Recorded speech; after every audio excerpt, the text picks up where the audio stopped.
A poll of Connecticut state legislators published in 1968 asked members of the General Assembly which they thought was stronger in determining state policy, the General Assembly or the state parties and party leaders. Two-thirds replied that the parties were stronger than the legislature. Journalist Robert Conrad recalls how state Democratic Chairman John Bailey and Republican Chairman Cyril Pinney once dominated the General Assembly. All you needed to know was that John Bailey was it. He set up shop at the state capitol. He operated outside the Speaker's office, or when the legislature was in session, there were benches outside the hall of the House. And Bailey would park himself at one of those benches, or Cyril Pinney, the Republican chairman, would park himself down there. They would have a calendar. A calendar is a printed day's agenda for the legislature that day. And they would they'd mark off what bills would be taken up and what bills would go and what bills would not. Many decried such domination by party leaders as bossism. Political scientist and former Connecticut legislator Duane Lockhart charged that the party leaders have arrogated to themselves the major power over legislation in the General Assembly. But some political scientists argued that strong political parties made government more accountable. If each party functioned as a unified organization, campaigning on a clear platform which it implemented if elected, then the people could have a real choice.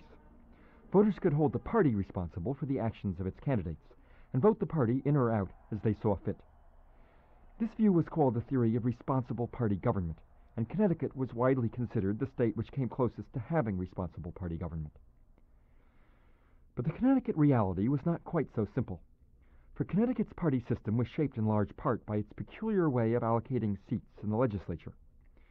From the ancient origins of the Connecticut colony, every town, large or small, had been entitled to an equal number of seats in the House of Representatives. As a result, solidly Republican small towns dominated the lower house. A slight bias in the opposite direction prevailed in the Senate. The result was a chronically divided legislature. From 1947 to 1967, Republicans held nearly two-thirds of the seats in the House, while Democrats held nearly two-thirds of the seats in the Senate. Robert Satter, now a judge, was a member of the legislature. That divided legislature, which was the common occurrence in the Connecticut history, was a tremendous source of debilitation for government effort. You couldn't get things passed. The divided legislature, wrote political scientist Clyde McKee, put great power into the hands of the two-party chairmen, who met formally, negotiated, bargained, and reached agreement on matters including appointments of judges, contracts, funds for staff in the General Assembly, as well as important legislation pending in the legislature. Indeed, Connecticut was less a case of responsible party government, with competition between the parties, than a sort of duopoly, with each party the master of strongholds where the other could not hope to compete. This Connecticut party system was doomed as soon as the United States Supreme Court made its famous 1964 one-man, one-vote ruling. The federal courts forced Connecticut to replace its peculiar system of representation by towns, with one in which each electoral district had approximately the same number of voters. Robert Satter explains the enormous impact this had on the Connecticut party system and the state legislature. The interesting thing about reapportionment is that since 1966 there has not been a split legislature in Connecticut, that we've had either one party or the other party control the legislature. And that changed the color of politics, because then the outside forces, the broker, the Bailey kind of broker between the split House and Senate, no longer was needed. And power then vested in the Speaker of the House and in the President or the Majority Leader of the Senate. I mentioned earlier a poll in which 66% of Connecticut legislators said that state parties and party leaders were stronger than the General Assembly. In another poll 12 years later, in 1980, the figures were almost reversed. 60% now said the legislature was stronger than the parties and their leaders. Thus passed the old order in Connecticut politics. Advocates of responsible party government found the decline in party discipline disturbing.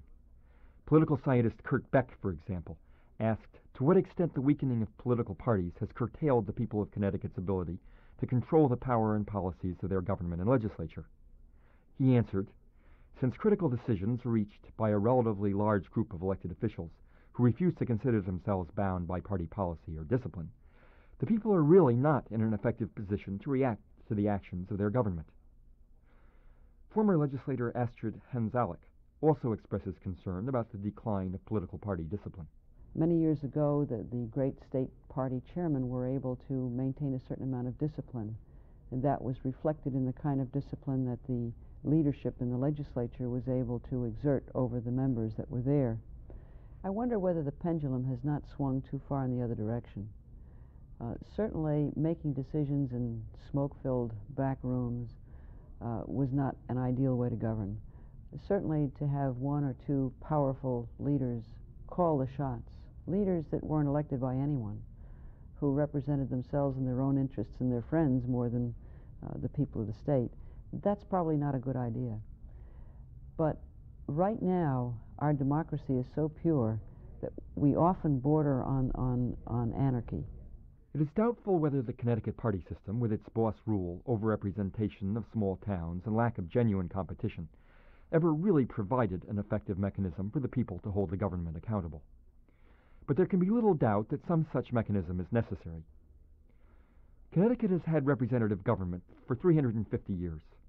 Over that time, new mechanisms have been repeatedly introduced that have modified the workings of the system. Political parties were themselves an innovation that did not emerge until 150 years after the founding of the Connecticut legislature. Let us hope that innovations which help make government more responsible and more responsive to the will of the governed are not a thing of the past.